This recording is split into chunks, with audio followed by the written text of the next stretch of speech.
안녕하세요. 뽀얀거탑의 아나운서 류일합니다. 여러분 한 주 동안 건강하게 잘 지내셨죠? 오늘도 조동찬 선배님 나오셨습니다. 안녕하세요. 네, 안녕하십니까? 네, 선배님 산뜻하게 이발하셨네요. 오늘 가장 바쁜 날이라고 하시는데 어떻게 또 이렇게 뽀얀거탑 녹음까지 해주시고 네. 감사드립니다. 네. 오늘 탑을 3개나 쓰신다고요? 어쨌든 기사를 네. 제가 한 3개 정도를 처리해야 되는 날이었는데 갑자기 결정돼가지고 네. 할 얘기들이 많아졌나 봐요. 코로나에 대한 것도 그렇고. 네, 미리 말씀드리자면 이게 언제 업로드 되죠? 오늘 저녁이요.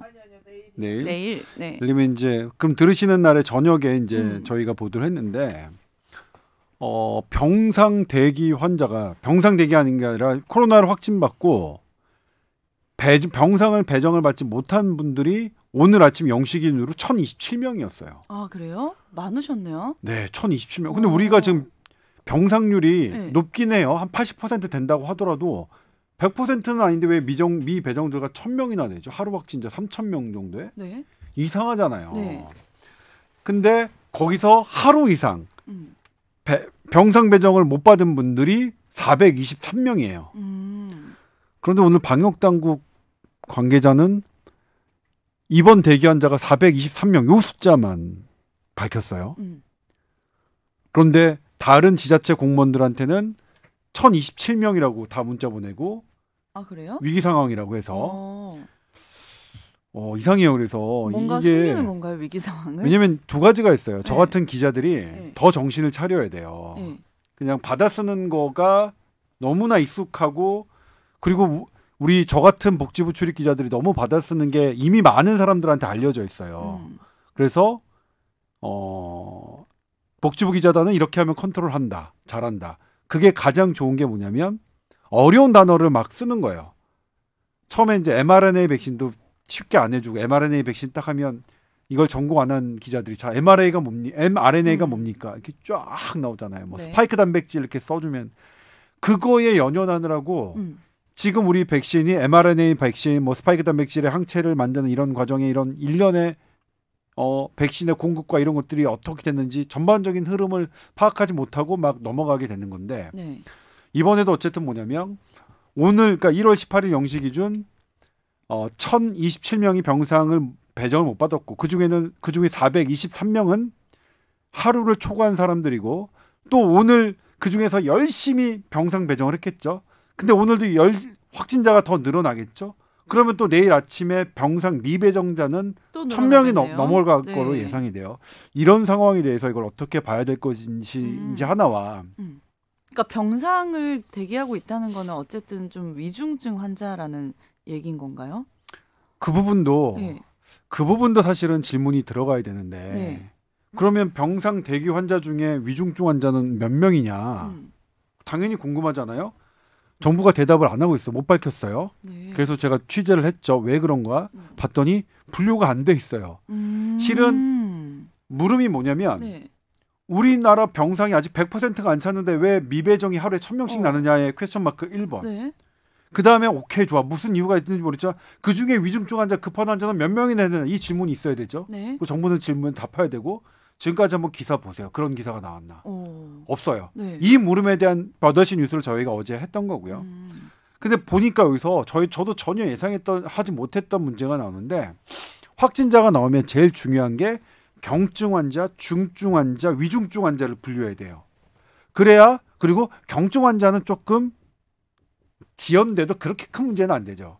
사실 우리가 재택치료라고 얘기하지만 집에서 그냥 격리하는 거잖아요.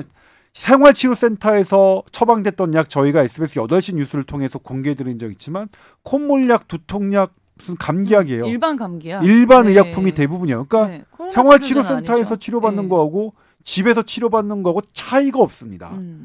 어떤 교수님은 생활치료센터의 치료와 이게 다르다고 말씀하시는데 뭐가 다른지 모르겠어요. 집에서도 내 상태가 위험하면 하면 되고 그다음에 생활치료센터에서 대기자의 사망자가 재택치료 대기에서 사망자보다 더 많습니다.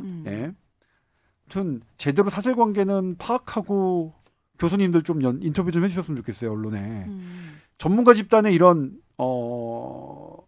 전문가들, 그러니까 집단의 전문가들은 오류가 적은데 개인의 전문가들이 너무나 오류가 많아요. 대학 교수의 일개 교수들의 오류가 너무 많았던 코로나 19의 2020년, 2021년인데 네. 그런데 팩트 관계는 좀 제대로 확인을 하고 인터뷰를 해줬으면 좋겠고 그리고 기자들도 교수 말만 듣고 기사 쓰지 말고 네. 조금 확인하고 써야겠죠. 아무튼 그런 부분이 있는데 어떤 부분에서 늦어지냐 봤더니 경증, 중증, 위중증을 분류해야 중증 환자를 빨리 먼저 해야 될 거 아니에요. 그 분류를 거기서 늦어진대요. 어디서요? 왜요? 그거를 아직 전문의를 못 따신 일반 공중보건의 선생님들이 그것도 2주마다 반복을 하니까 네. 번갈아면서 하니까 전문성이 너무 떨어진다는 거예요. 너무 늦어진대요. 거기서 분류가 안 돼서 위중증으로 분리되면 빨리 보내야 되는데 그런데 그럼 옛날에는 잘 됐다 왜 지금은 갑자기 문제가 되느냐. 네. 그때는 위중증 환자가 많지 않으니까 대부분 경증 환자니까 쉬웠는데 지금은 위중증 환자가 늘어나면서 거기서 이게 한대요. 네. 그러니까 이게 단순한 문제가 아니라 유일한 아나운서의 가족이라고 생각한다면 내 할머니가 했는데 위중증이 판별이 안 돼서 병상 배정을 못 받고 있는 상황이 지금 우리가 1027명 그중에서 만 하루를 초과한 사람이 423명이라는 게 이 숫자고요. 그래서 이제 방역당국은 군의관 중에 전문이 많으시잖아요. 네. 그래서 국방부에 요청을 하고 있는 걸 검토한대요. 그분들 어쨌든 그래도 왜냐면 또 공중보건의 선생님들도 2주가 아니라 사실은 대개 한 달, 2달 이렇게 정도로 하셨다면 숙달 돼서 네. 잘하실 텐데 2주 만에 계속 반복하시는 거는 네. 사실은 쉽지 않거든요. 사실 뭐냐면 일반이라고 하면 대학병원의 인턴 선생님 정도의 그 적이니까 트레이닝이랑 비슷하니까 네. 그거는 좀 다르잖아요. 네. 어쨌든 이거는 그러니까 군대의 군의관 전문의 선생님들에게 요청을 하는 것도 되게 중요하지만 민간병원에 이거는 지금 현재 우리 급한 불을 꺼야 되니까 민간병원의 전문의들 민간병원에 3년차 4년차 좀 경험이 많은 전공의 선생님들한테라도 시급하게 이건 요청을 해야 되는 상황 같아요. 예. 그런 부분이 있었고요. 그다음에 이제 또 하나 이건 어떻게 볼 것이냐. 유일 아나운서 어떻게 보세요? 지금 우리가 위드 코로나 한 지 한 2주 가까이 되는데 네. 확진자 3,000명이에요. 위중증 환자 500명이에요. 근데 계속 매일매일 막 위기 상황 벌어지는 뉴스가 쏟아져요. 네. 이거 어떻게 보고 계세요? 다시 불안해지죠, 마음이. 네. 네. 그러면 제가 할게요. 네. 무엇 때문에 불안하세요? 일단은 코로나 이제 걸리는 사람이 주변에 많이 나타났어요. 저도. 네. 그래서 실제로 며칠 전에도 PCR 검사를 하러 갔었고 우리 아이들이. 네. 그것까진 괜찮은데 이제 위중증 환자 관리가 우리는 잘 되기 때문에 위드 코로나로 갈 수 있다고 믿고 있었는데 숫자가 많아진다고 이 시스템이 혼란스러워지고 깨진다는 거는 위중증 환자가 보호받지 못하고 관리를 받지 못하는 상황까지 돼서 최악의 경우 안 좋은 일까지 발생할 수 있으니까 불안한 거죠. 네. 네. 그러면 이제 위중증 환자를 빼고 네. 확진자 3,000명이라는 숫자는 어떠세요? 그거는 지금 어쨌든 방금 말한 것처럼 아이들 학교에서 계속 확진자가 나왔어요. 그래서 또 온라인 수업을 하고 PCR 검사를 받으러 갔는데 일단은 마스크를 쓴 상태로 수업을 받고 생활을 해서 옆에 이제 가까이 있었던 밀접 접촉자들이 양성이 되지는 않았더라고요. 네. 그래서 이게 늘어나는 거에 대한 불안감은 있지만 마스크를 착용하고 지금처럼 생활한다면 큰 문제는 없을 것 같다. 그 부분은. 네. 지금 뭐냐면 네. 우리가 잠깐 2주 전 위드 코로나를 하기 전에로 돌아가 봅시다. 네. 그때 2,000명대가 나왔어요. 2,000명대. 그리고 그 전에는 저희 3,000명대도 경험했어요. 네. 여러 뉴스 봤어요. 그러니까 3,000명대가 우리에게 처음 숫자는 아니에요. 그리고 또 하나 정부가 뭐라고 했냐면 5,000명 정도가 발생했을 때 처음에 그랬고 그 다음에 7,000명 그 다음에 권덕철 보건복지부 장관이 10,000명을 얘기했어요. 네. 하루 확진자 10,000명이라도 중증 환자 한 1,400명 정도가 발생하는데 그것까지 감당할 수 있도록 우리가 마련하겠다. 그러니까 위드 코로나 하면서 확진자는 당연히 늘 거고 5,000명, 7,000명 10,000명의 숫자가 우리는 접해져 있는 숫자. 그러니까 뭐냐면 저는 기자니까 더 숫자에 예민할 수 있겠어요. 있을지도 몰라요. 그러니까 네. 5,000은 너무나 이상한 거예요. 5,000명, 7,000명, 10,000명의 숫자를 나와서 대비할 거라고 했는데 확진자는 3,000명이면 어느 정도냐면 위드 코로나하고 이렇게 증가하지 않은 나라가 없을 정도예요. 그 정도래요. 지금 그냥 위드 코로나 나라 독일 볼까요? 독일 몇 명인지? 어제 하루 확진자 5만 명이에요. 걔는 만 단위잖아요. 5만, 그러니까 우리 3,000명 갖고 사실 감당 못할 것 같으면 우리는 그냥 뭐냐면 전원 외출 금지해야 돼요. 아무도 외출 금지, 전원 출근 금지해야 되는 거예요. 만약 10,000명 정도 나왔으면 그리고 만약 그랬다면 5만 명 정도가 됐을 10,000명 지금 뭐냐면 5만 명은 고사하고 10,000명도 안 됐는데 그리고 5,000명도 안 됐는데 이렇게 뭐가 나타나는 것은 무언가 문제가 있는가를 다시 들여다봐야 되는 거예요. 확진자 3,000명은 말씀드렸지만 애당초 정부가 감당한 5,000명에 2,000명이 아직도 물론 확진자 수가 제가 많았으면 좋겠다는 걸 얘기하는 건 아니에요. 그러니까 우리가 정확하게 지금 사태를 인식해야 우리가 갖고 있는 문제의 정답을 찾을 수 있을 거라는 생각 때문에 그런데 제가 왜 이렇게 오늘 아침도 조간 기사를 보면서 너무 마음이 아팠어요. 지금 우리는 뭐냐면 발등에 불이 떨어졌는데 머리에 찬물을 붓고 있는 격인 거예요. 그러니까 발등 뭐냐면 그래서 지금부터 말씀드리지만 확진자 수 그렇게 많이 늘지 않았어요. 위중증 환자도 아직 500명대예요. 그런데 지금 휘청휘청돼요. 그러면 우리가 지금 사회적 거리두기를 다시 강력하게 하는 게 정답이겠느냐? 정답이라고 보여지세요? 아니요. 아니죠. 왜냐하면 사회적 거리두기는 50대 이하 연령층하고 밀접한 관련이 있어요. 그 사람들의 확진자가 그거에 따라 갈려들어요. 왜냐면 우리 보면 식당이나 이런 데서 돌아다니는 분들 다 분들이 50대 이하가 대부분. 지금 위중증 환자는 누구냐? 사회적 거리두기와 전혀 상관없는 65세 이상 노인 요양원 요양시설에 있는 분들이에요. 그분들은 1년 내내 거기 밖을 나오신 분 적이 없어요. 그러니까 그분들 왜 그러냐? 그분들 7, 8월 달에 보니까요. 코로나19 걸려도 돌파 감염돼도 위중증이 거의 없었어요. 근데 똑같은데 10월, 11월 달에 걸리니까 위중증이 되는 거예요. 이거 뭘로 봐야 되죠? 지난 방송에 말씀하신 건가요? 백신 효과가 떨어진 거. 백신 부스터샷이 논란이 되게 많습니다. 사실은 이게 정답이라고 저도 생각하지 않아요. 부스터샷. 근데 지금 뭐냐면 할 수 있는 게 없어요. 이거밖에 없다. 이것밖에 없어요. 그 다음에 또 하나가 그분들은 병원에 가만히 계시는데도 왜 걸리느냐. 거기 종사자들이 왔다 갔다 하면서 감염시키는 거예요. 대단히 죄송한 출입하시는 분들이 계신 수밖에 없으니까. 근데 그분들은 뭐냐. 일주일에 2번씩 PCR을 받고 계세요. 그런데도 감염시켜요. 그래서 전문가들이 다른 나라들이 일주일에 2번 PCR하는 건 부족하니까 매일매일 신속하게 할 수 있는 신속항원 검사하자. 그게 부정하더라도. 근데 이게 이상하게 도저히 이해할 수 없을 정도로 저 SBS 조동찬 의학 전문 기자는 정말로 이해할 수 없을 정도로 이게 우리나라에선 안 돼요. 금지되고 있어요. 금지되는 기준이 왜 금지되는 거지? 정말. 약국에도 잘 안 팔지 않아요? 네. 약국에서 파는 것도 뭐 불허했죠. 그러려면 왜 허가해 줬으며 다른 나라들은 왜 허가를 해줬는지 모르겠어요. 그리고 기본적으로 말씀드렸지만 어쨌든 위드 코로나는 자발적 방역이 중요한 거고 이런 걸 국민과 함께 해야 된다는 게 맞는 방역이지. 소수의 영웅주의에 힘싸인 전문가들 몇 명이서 전문 학과 몇 명에서 전문 의사들 몇 명에서 이것을 다 극복할 수 있다고 하는 게 착각이에요. 그분들 여지껏 그렇게 하셨잖아요. 1년 반 동안.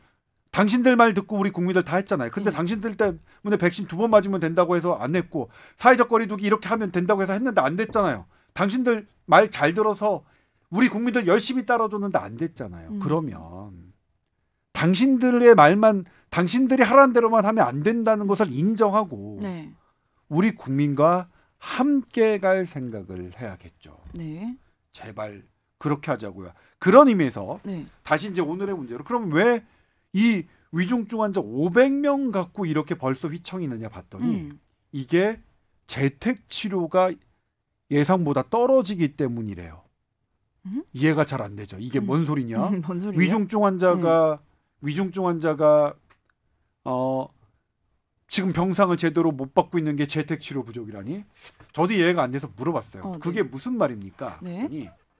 현재 위중증으로 분류되는 사람은 아주 심각한 사람과 조금 덜 심각한 사람이 있대요. 아주 심각한 사람은 인공호흡기나 에크모, 24시간 심장 투석기 등이 필요한 환자들이고 네. 위중증이긴 하지만 덜 심각한 산소 치료만 있으면 하는 환자들이 있대요. 근데 다행스럽게 아직까지는 다행스럽게 아주 심각한 환자보다는 덜 심각한 환자 비중이 많대요. 이런 환자 병실을 늘리는 게 중요한데 네. 근데 이런 환자의 병실을 늘리려면 첫 번째 방법이 병원을 다 새롭게 지어가지고 그걸 늘리면 되겠죠. 근데 그거는 너무 어려운 일이겠죠. 그러니까 사실 그냥 바로 들어도 안 되니까. 그럼 뭐냐면 우리가 만들 수 있는 일반 병상 중에 이걸 만들 수 있겠죠. 네.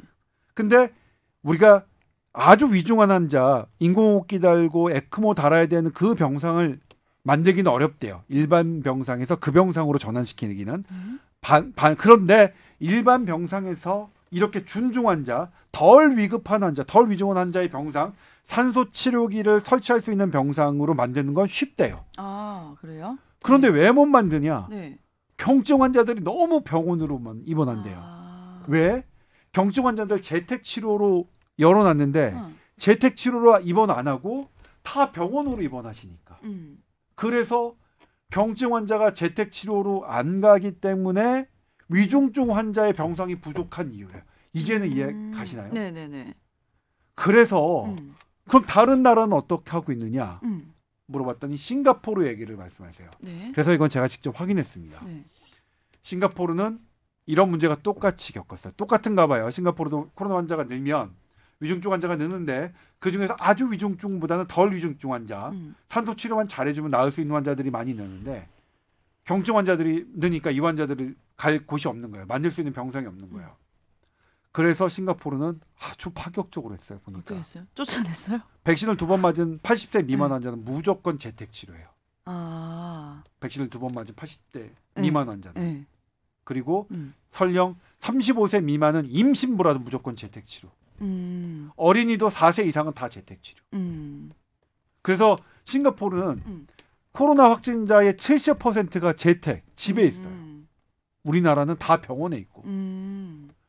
그래서 싱가포르는 경증 환자들이 재택 치료에 있어서 중환자들을 치료할 여유가 생긴 거예요. 그러면 이제 그런 궁금증이 들겠죠. 네. 그런데 싱가포르 그러면 환자 수 치명률 늘어난 거 아니에요? 봤더니 괜찮았어요?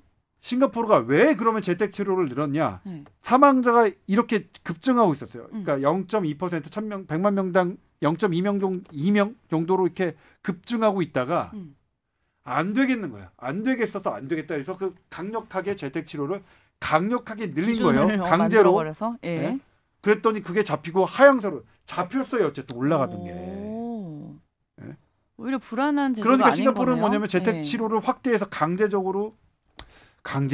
아무튼 그렇게 엄격하게 확대한 게 사망률을 낮추는데 지금 주요한 공으로 생각하고 있거든요. 근데 이런 부분 어떻게 할 것이냐. 와. 어려워요 지금. 우리나라에서 만약에 그런 식으로 한다. 고양이 지금 뭐냐면 이 말 제대로 하는 사람 아무도 없어. 왜냐면 당연히 재택치료 강제로 하면 다 욕먹을 테니까. 고양이 목에 방울달기인데 그래서 차선책으로 한 게 상급종합병원, 아산, 삼성, 세브란스 이런 병원에 중환자실 병상 확보해라. 코로나19 환자를 위해서 그렇게 했어요. 겉으로는 이게 보기 좋아요. 네. 근데 작년에 우리 이렇게 했었어요. 작년 3차 대란 때 그때 어떤 일이 있었죠? 4차 그러니까 상급종합병원에 암 환자, 뇌출혈 환자 수술이 지연되는 일이 벌어졌습니다. 왜냐하면 지금 상급종합병원에 있는 중환자실 놀고 있는 병상 한 병상도 없습니다. 단 한 병상도 없습니다. 그 병상에 코로나19 환자 병상을 넣으라는 거예요. 그럼 어쩔 수 없어요.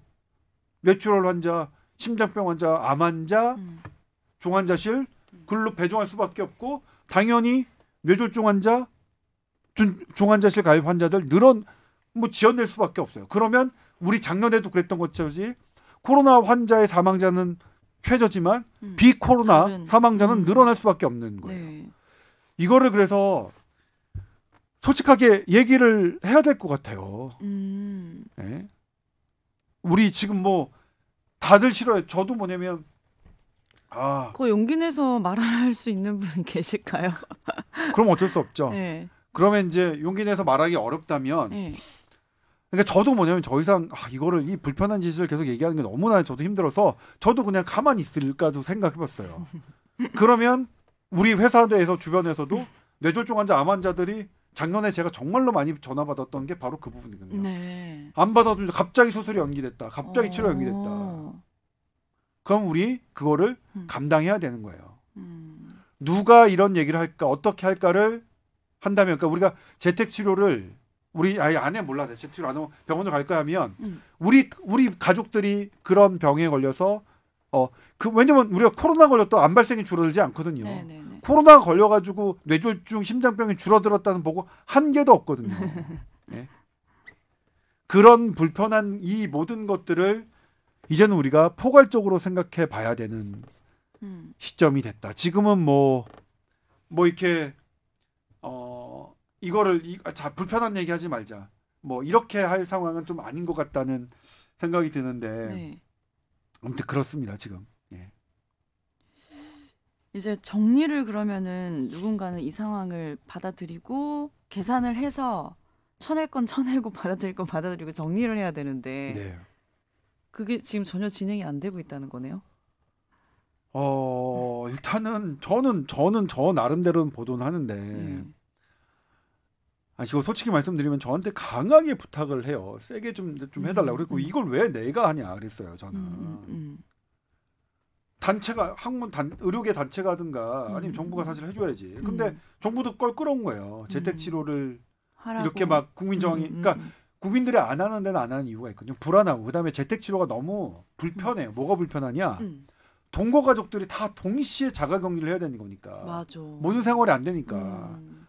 근데 이거를 기간을 좀 예를 들면 뭐냐면 오늘 그 한 전문가분은 지금 7일로 줄이자. 재택 치료 기간의 격리 기간을. 네.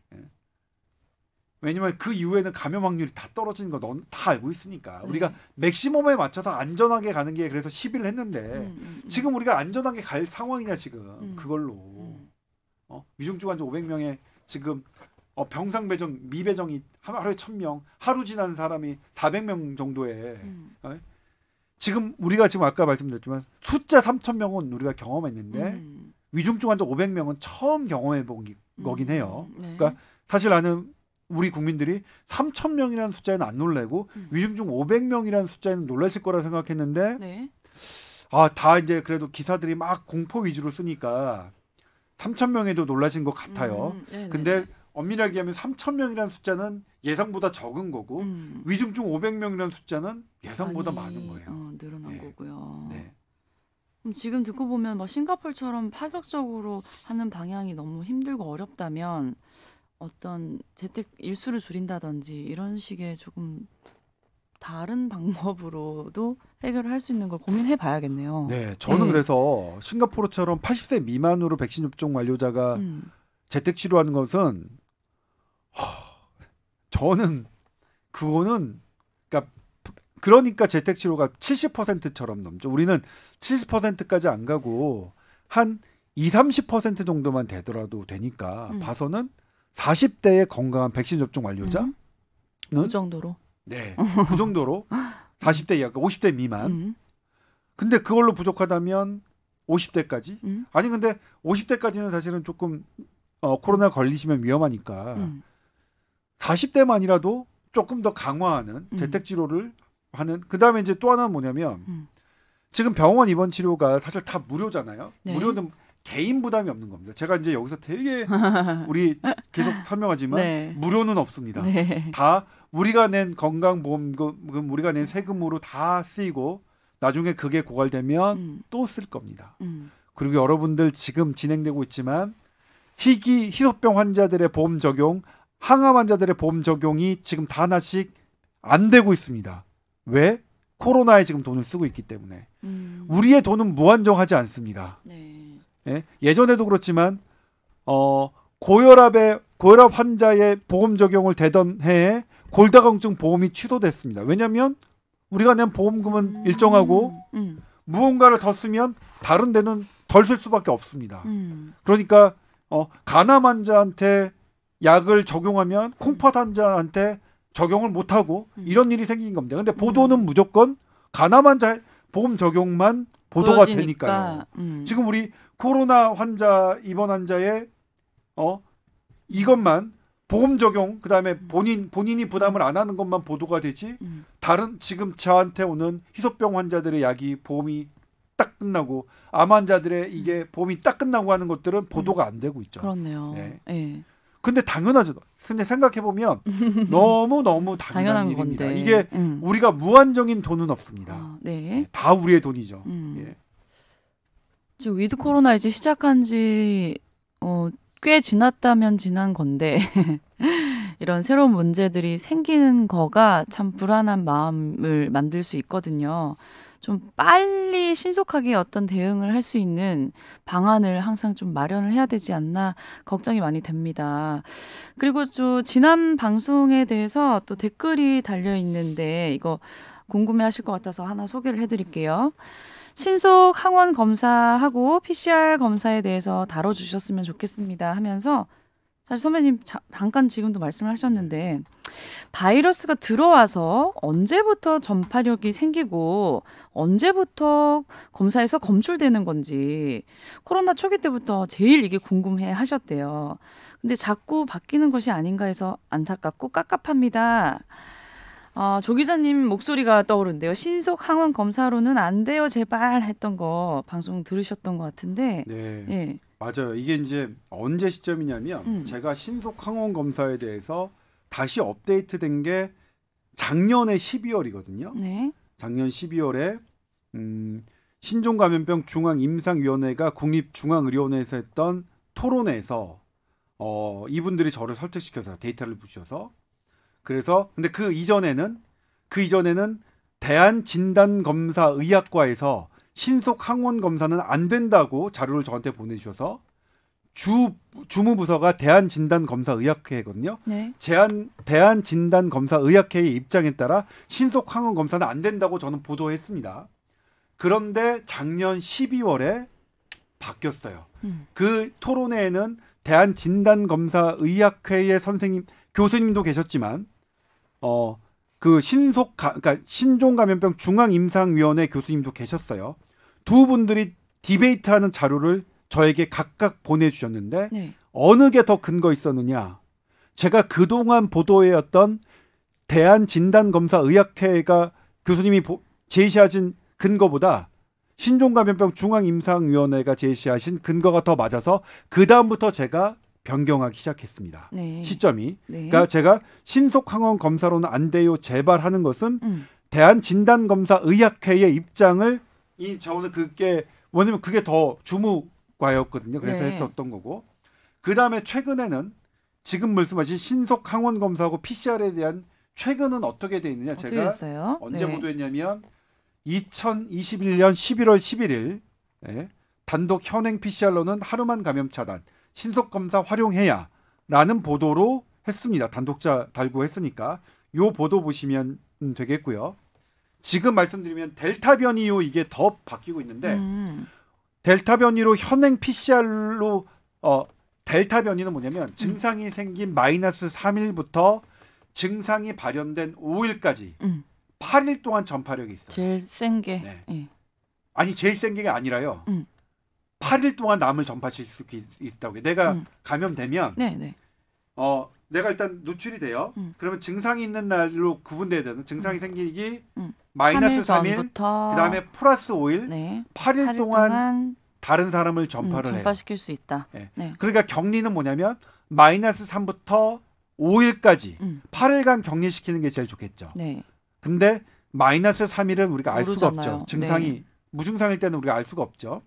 근데 언제 이 PCR로 우리가 지금 현행 PCR로 언제 우리가 격리가 시작되나 봤더니 현행 PCR로 증상이 생긴 이후 진단해서 격리까지 하는데 우리나라에서 평균 4일 걸렸어요. 4일.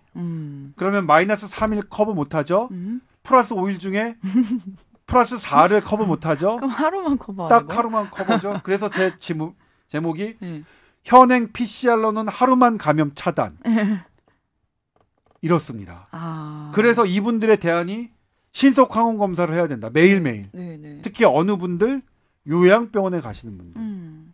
그래서 제가 이날 다른 나라는 어떻게 돼 있는지 쳐다봤어요. 제가 그때 그 보도에서 확인시켜 드렸는데 영국 보건국, 미국 질병통제예방센터도 신속 검사를 자주 하는 게 감염 차단에 도움이 된다고 명시해 있습니다. 네. 보건국 홈페이지에. 네. 그런데 지금 우리나라는 인정 안 하고 있죠. 신속 항원 검사를. 왜 그런지 물어봤는데 선배님 모른다 그랬죠. 모르겠어요. 좀 제발 또 왜 하게 되네. 제발 알려주셨으면 좋겠고 저는 더 이상 그다음에 또 하나 뭐냐면 신속 PCR 검사도 있어요. 신속 PCR 검사는 PCR이랑 똑같이 정확한데 이건 하루 만에 나와요. 한두 시간 만에. 근데 이건 보험 적용 안 해줘요. 이건 왜 그런지 모르겠어요. 이건 왜 그런 걸까요? 제발 취재 좀 해주세요. 이 땅에 이거 제 뽀얀 거탑은 기자님들 잘 안 들으시는데 들으시는 분들 좀 주변 기자님들에게 좀 말씀해 주셔서 이런 거 좀 취재 좀 해달라고 해주세요. 그 PCR 그 검사랑 항원 검사 키트 있잖아요. 약국에서 하는 거.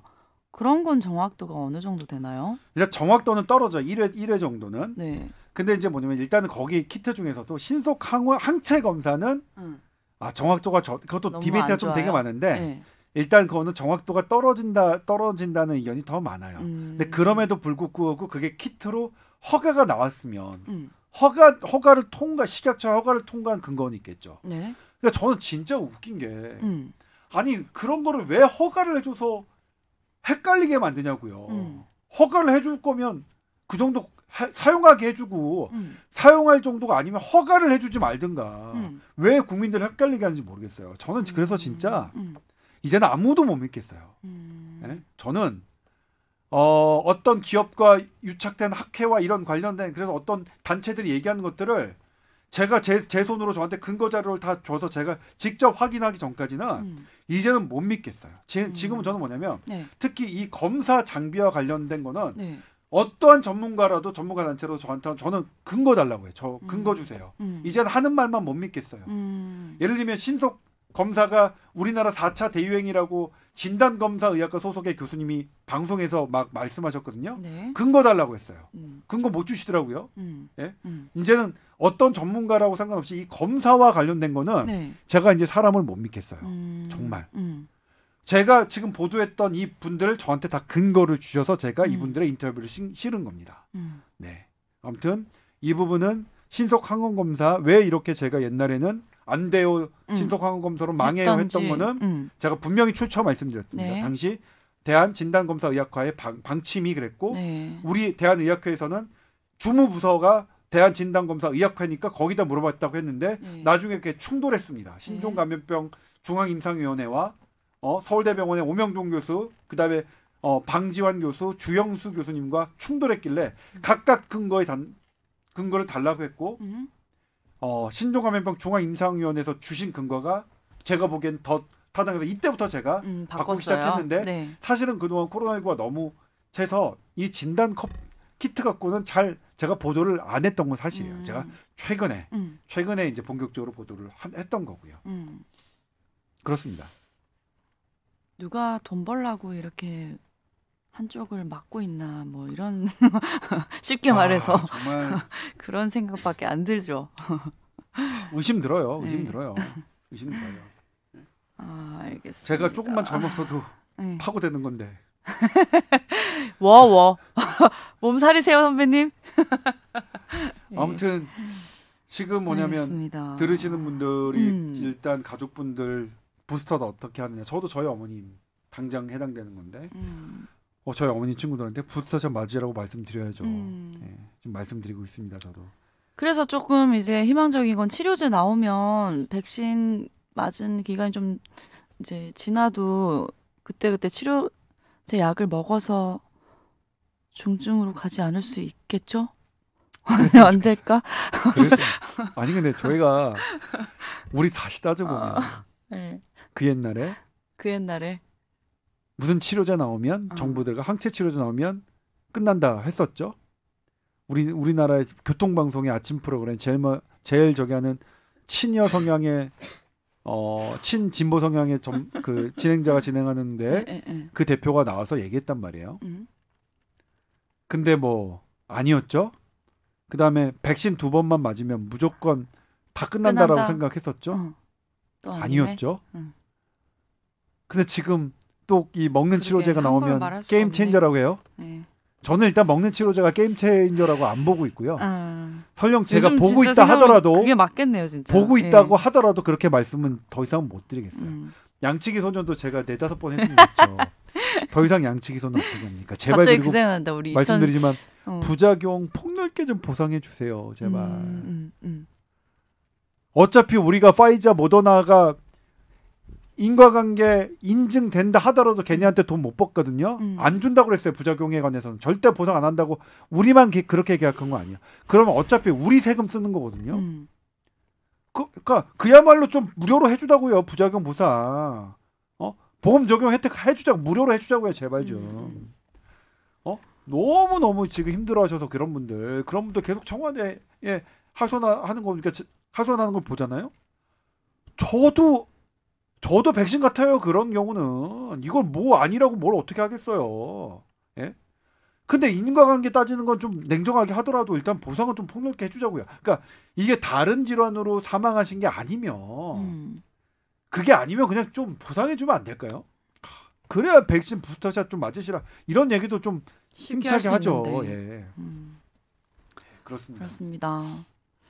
이 코로나 상황은 보면은 뭐 위중증 환자, 고령자라든지 또 부작용을 심각하게 겪은 어려운 상황에 계신 그런 분들에게 좀 포인트를 맞춰서 우리가 좀 배려해주고 방안을 세우는 게 제일 중요한 것 같아요.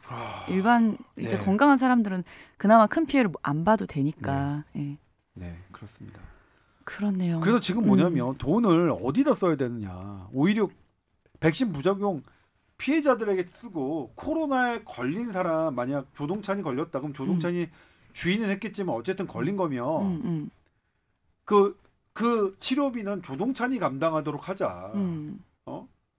근데 어쨌든 코로나에 걸린 거는 우리 사회에서 공익적인 목적은 아니잖아요. 근데 백신을 맞은 것은 분명히 공익적인 목적이 있잖아요.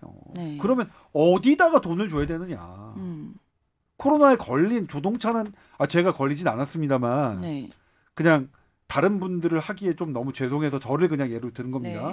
코로나에 걸린 조동찬은 저는 조동찬 돈으로 하게 하고 코로나에 백신을 맞아서 지금 돌아가시고 막 가장인 것도 돈을 벌어야 되는 가장을 일하는 손해도 있지만 지금 병원비 몇 천만 원 때문에 흔들리는 이런 분들부터 일단 구하고 봤으면 좋겠어요. 저는 그 말에 완전히 그 댓글을 보고서 완전 맞다고 생각했어요. 완전 맞다. 어느 전문가보다 그 댓글이 훨씬 더 현 상황을 정확하게 짚고 있다고 생각했어요. 정말 이 허당인 전문가들이 나대는 이 2020년, 2021년인데 아무튼 제발 좀 그랬으면 좋겠다는 말씀을 또 마지막으로 이거를 듣는 국회 보좌관님들, 정부 관계자님들에게 진짜 간곡하게 말씀드리고 싶네요. 잘 말씀하셨습니다. 듣고 계시겠죠, 뭐. 네. TOWR@sbs.co.kr로 궁금한 사연 있으면 메일 보내주시고요. 사연 들어온 게 있는데 오늘 시간 관계상 다음 시간에 저희가 또 소개를 해드리고 답변을 해드릴 테니까요. 왜 이번에 들어온 사연은 우리가 심각하지 않은 주제랑 어울리는 거라서 오늘 너무 심각해서 못 붙이겠어요. 때 저희가 이번 이 사연을 그리고 또 나름대로 이제 저희 고민이 19금으로 갈 것이냐 아니면 약간 재밌겠네. 15세 이하로 낮춰서 이제 변형할 것이냐 요 고민이 있는데 저 고민이 이런 게 수위 되면 조절을 할 것이냐 일주일 뒤에 그냥 그대로 갈 것이냐 수위 조절 없이 갈 것이냐 무슨 사연이길래 또 그렇게 말씀해 주시기 굉장히 궁금하네요. 아니 근데 예고네 예고. 제가 지금 말씀드리지만 유일 아나운서가 이 사연을 딱 듣더니 선배가 보내신 거예요? 제가 왜 보냈다고 생각을 하신 거예요? 아니 선배님이 이제 요거를 소개를 할까 말까 제가 고민을 할 때 강력하게 소개를 하자 하시길래 직접 보내셨나? 그랬죠? 자작극일 수 있다? 네. 네. 알겠습니다. 물론 제가 보낸 건 아닙니다. 예. 네, 다음 아무튼, 주에 그러면 네. 네, 사연 소개와 함께 또 알찬 내용으로 다시 찾아오겠습니다. 네, 한 주 동안 고맙습니다. 건강히 보내십시오. 감사합니다.